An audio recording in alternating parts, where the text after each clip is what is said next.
This is SAT quiz number 9, questions 1 to 5, step by step. Question 1, easy level.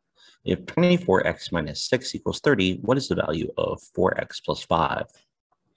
Well, for this question, the first thing I do is I notice that everything is divisible by 6.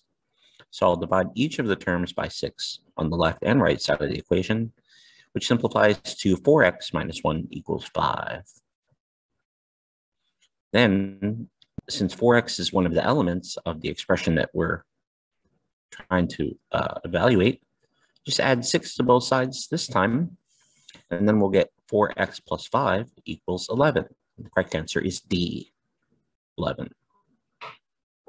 Question 2.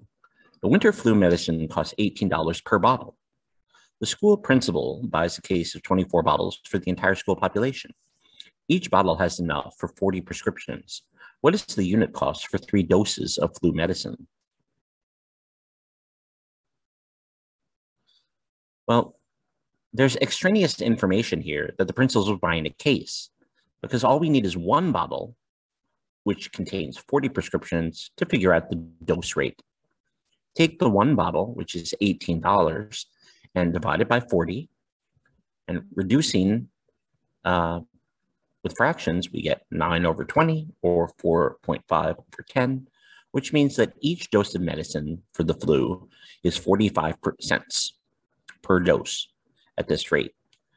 Then, making a quick chart, which I sketched down on the bottom, you can see that if it's 45 cents for one, times 3 would be $1.35, and the correct answer is C, $1.35. Question 3, which of the following is the equation of a circle with center 2, 0, and with point 5 root 7 on the circumference of the circle? Well, here we use the general equation of a circle, which you should have from your studies in mathematics. That's x minus offset h squared plus y minus offset k squared equals r squared. Those variables hk represent the center, which were given in the paragraph as 2, 0. So the only thing that's missing here is the radius. But the clue we're given is that the point 5 root 7 is on the locus of points. That's the circle itself. So drawing a quick sketch here on the right, you can see that 2, 0 is the center on my map. And then there in quadrant 1, I drew a pink arrow for the radius. Well, how can we find the distance of that pink arrow from 2, 0 to 5 root 7? Well, we use our right triangle method. So if I complete the right triangle here, you can see from 2 to 5 is 3 units is the base of the triangle. And for this reference triangle, the height is the square root of 7. So using the Pythagorean theorem, 3 squared plus root 7 squared equals r squared, meaning that 9 plus 7 is r squared and r squared is 16. Well, the radius is 4, but for this equation, we need r squared on the right side. So A is the trick answer, but the correct answer is B. X minus 2 squared plus y squared equals 16, following the circle formula and plugging in for hk and r squared. For question number 4, the patas monkey can live up to 20 years on average in the wilds in Africa. A scientist is following an adult herd of patas monkeys with the ages 18, 21, 16, 14, 11, 16, 17, and 15 years. What is the average age of the herd? Well, this is a statistical average problem, but I guess what makes it mid-level is that you have to translate and read very carefully. So we have to sum all of the data for the 8 monkeys and then divide by the number of monkeys. It looks like there are 8 monkeys in this set. So writing out the age set that we're going to add is faster for me, if I'm not using a calculator, to simply add the tens, because all of the monkeys are in their teens, with the exception of 11, but the ones digit is a 1. There is one monkey that's 21 years old, though, so 10 times 1, 8, is 80, plus another 10 years for that older monkey. Means that the tens column would be 90 years. And then adding the ones, I group them by 4s. So for the first half of the monkeys in the set, 8 plus 1 plus 6 plus 4 is, 19. plus the other 4, 1 plus 6 plus 7, 5 is another 19, which is 38. So adding the 10s and the 1s in this way, we get a grand total of 128. Dividing by 8 is the same as if I divide by 2, 64 over 4, 32 over 2, which is 16 years. So the average age of the Patas monkey herd is 16. The correct answer is A.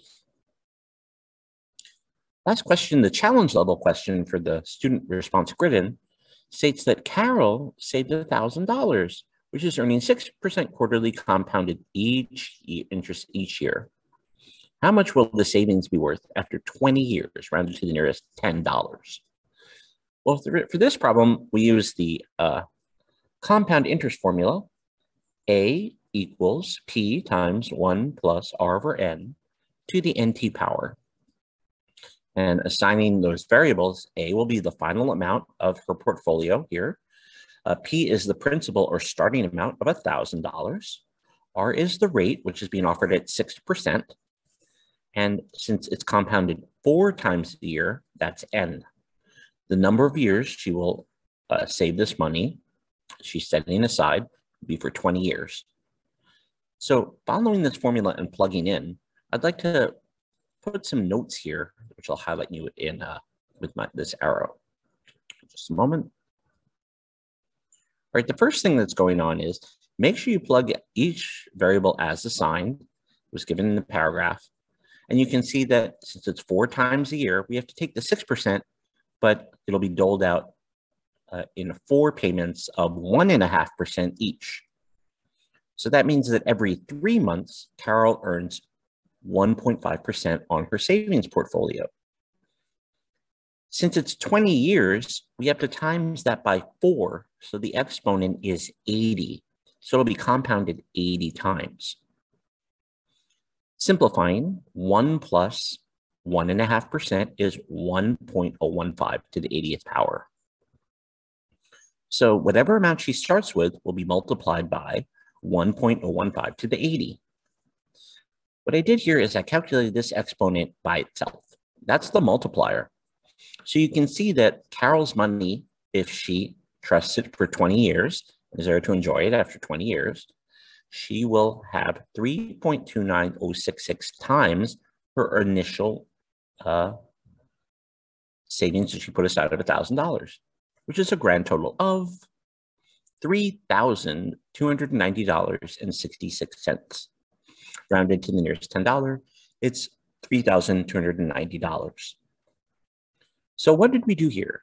We compounded quarterly for Carol, and you can see that she has more than triple her money. And make sure you grid in 3290 for your final answer. I hope this video was useful to you as you prepare for your upcoming SAT exam. Thank you for taking this quiz and watching my video.